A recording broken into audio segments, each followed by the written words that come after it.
President of the European Commission, Ursula von der Leyen, wants to grant automakers more breathing space and propose to relax emission targets.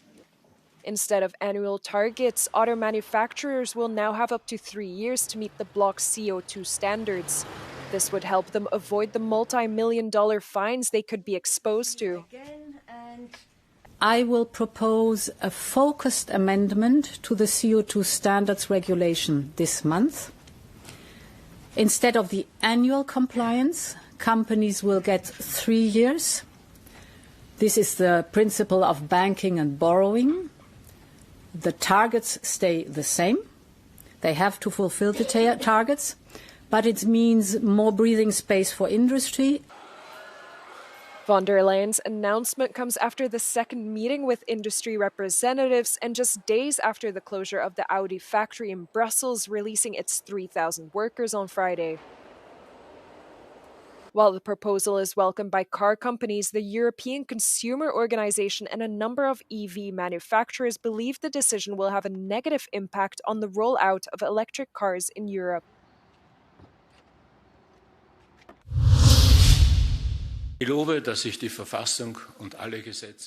OVP leader Christian Stocker was sworn in as Austria's new Chancellor on Monday, heading a three-party coalition government. After months of talks, his centre-right party, the centre-left Social Democrats and the Liberal Neos clinched a deal last week. SPO's leader Andreas Babler has been sworn in as Vice-Chancellor. A former lawyer, 64-year-old Stocker has been a member of the Austrian Parliament since 2019, but has never served in a national government. Stocker has expressed his commitment to the European Union and is critical of Russia. The coalition agreement includes introducing stricter measures for asylum seekers, revising tenancy laws, and implementing planned benefit cuts.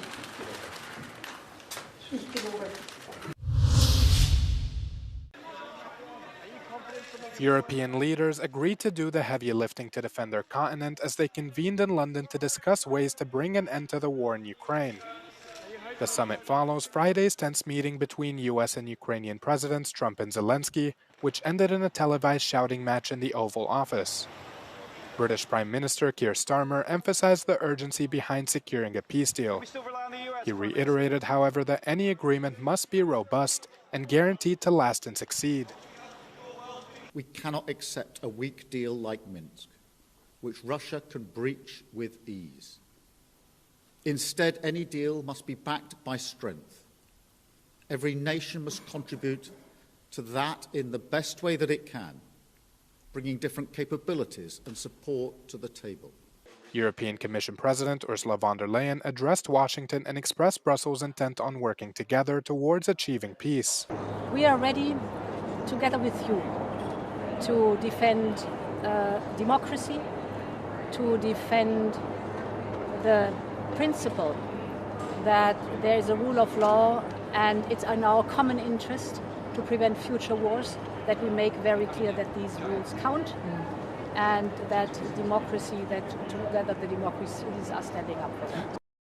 Italy's Prime Minister Giorgia Meloni proposed to organize a summit between European leaders and the US to explore ways to end the fighting, and on Sunday's meeting stressed the importance of protecting Western unity. Ma significa anche che noi dobbiamo essere bravi in questa fase a non fare l'errore di dividere o di favorire una divisione dell'Occidente che sarebbe esiziale per tutti. Lo sarebbe particolarmente per l'Ucraina.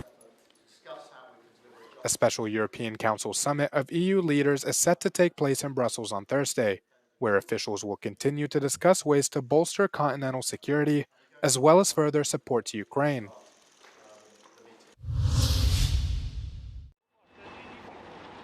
Russia launched over 80 drones towards Ukraine overnight, that is according to Ukraine's Air Force. They said 46 of those were shot down and 31 were lost without causing any damage.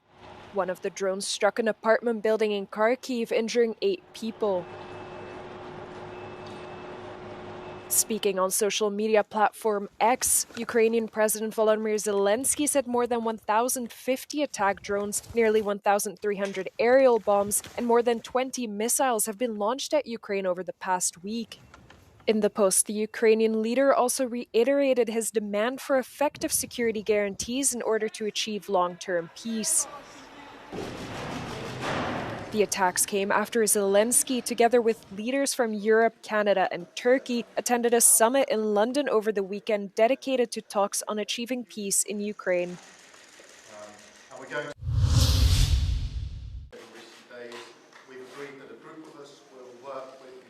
Security guarantees for Ukraine have become an even hotter topic among European leaders following Sunday's meeting in London, where around 15 of Kyiv's allies gathered. In practical terms, this means equipping Ukraine with real military or political measures to deter any future Russian offensive. France and the United Kingdom are talking about sending troops and seeking to gather support by forming a coalition willing to act as a deterrent. The only way to make that credible is by pre-deploying troops into Ukraine, not between the Ukrainians and the Russians. And the Ukrainian army is not going to go home when our troops arrive, but behind the Ukrainians, in significant numbers, let's say an army corps of 50,000 troops, to send a clear message to Russia, we are very serious about this. Other options include stockpiling European weapons in Ukraine in advance. The step is to agree on the exact role any European troops would hold. C'est l'objet de beaucoup de discussions dans le sens où envoyer des troupes, c'est pareil, qu'est-ce que ça veut dire? Est-ce que ça veut dire envoyer des troupes dans l'ouest de l'Ukraine pour libérer des soldats ukrainiens de l'ouest de l'Ukraine pour aller au front? Est-ce que c'est du maintien de la paix? C'est deux choses différentes. Et dans ce cas-là, le maintien de la paix, ça veut dire troupes de maintien de la paix qui sont positionnées sur le front pour empêcher les combats. Donc c'est beaucoup de choses différentes. But to be credible, Europeans will ultimately have to rely on their American ally, particularly when it comes to intelligence. This means securing US guarantees to help prevent any direct confrontation between Russian and European forces. NATO membership for Ukraine is not an option, as Washington has ruled out expanding the alliance.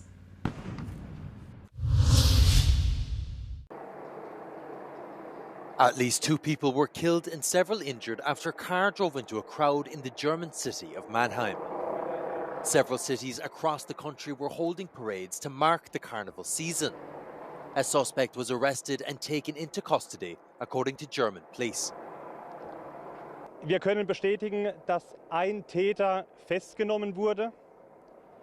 Ob es weitere Täter gab, dazu können wir aktuell keine Angaben machen. Die Ermittlungen laufen noch auf Hochtouren. Local media report that a black SUV drove at high speed into a pedestrianised street close to where a carnival market was held. Authorities pushed an alert on the Cat-Warn app, telling people in Mannheim to avoid the downtown area due to a large police deployment. The app is used by officials to communicate information about major emergencies. The incident comes only 2 weeks after 2 people were killed in a car ramming in Munich. Israel was criticized after it decided to block the entry of all goods and crucial aid into Gaza after the first phase of a 3-part ceasefire expired. The first phase saw the release of dozens of hostages held under Hamas captivity in exchange for the release of hundreds of Palestinian prisoners. The deal brokered by the United States, Qatar, and Egypt was meant to smoothly transition into a second phase, aimed at negotiating a comprehensive end to the fighting. Egyptian Foreign Minister Badr Abdulati condemned Israel's decision and accused them of weaponizing aid and using it as a method of collective punishment. ولا يتعين ولا يمكن السماح أو قبول استخدام المساعدات كسلاح للعقاب الجماعي وللتجويع. هذا أمر مرفوض تماما ويمثل انتهاك صارخ وصريح للقانون الدولي الإنساني. Israel's Prime Minister Benjamin Netanyahu defended his decision as he accused Hamas of stealing supplies meant to help civilians. We've done that because Hamas steals the supplies and prevents the people of Gaza from getting them. It uses these supplies to finance its terror machine, which is aimed directly at Israel and our civilians, and this we cannot accept. Netanyahu also promised further action against the group if they don't comply with his demands. He also added that his government has agreed to a new U.S. proposal to extend the temporary truce by 50 days. In Witkoff's plan, half of the hostages would be released right away, and the remaining half would be released if we reach an agreement on a permanent ceasefire. Again, Israel has accepted this plan, I accepted this plan, but so far, Hamas has rejected it. UN Secretary General Antonio Guterres also condemned the development and urged both parties to take steps that advance peace. He also called on Hamas to release all of the remaining hostages and demanded Netanyahu resume the flow of aid.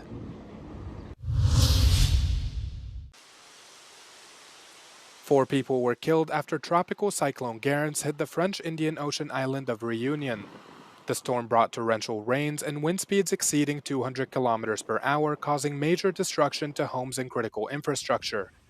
Close to 200,000 people of the French department island's almost 900,000 population were left without power. Local officials say more than 170,000 residents lost access to clean drinking water. More than 800 people also sought refuge in emergency shelters as torrential rains brought the risk of flooding and landslides. Authorities downgraded the cyclone warning from purple, the highest level, to a red warning. Residents are still requested to remain indoors as heavy rain and strong winds are expected to persist throughout the day. Cleanup efforts are currently underway in Reunion, located about 1,500 kilometers southeast of Mayotte, which was hit by the worst cyclone in nearly a century in December.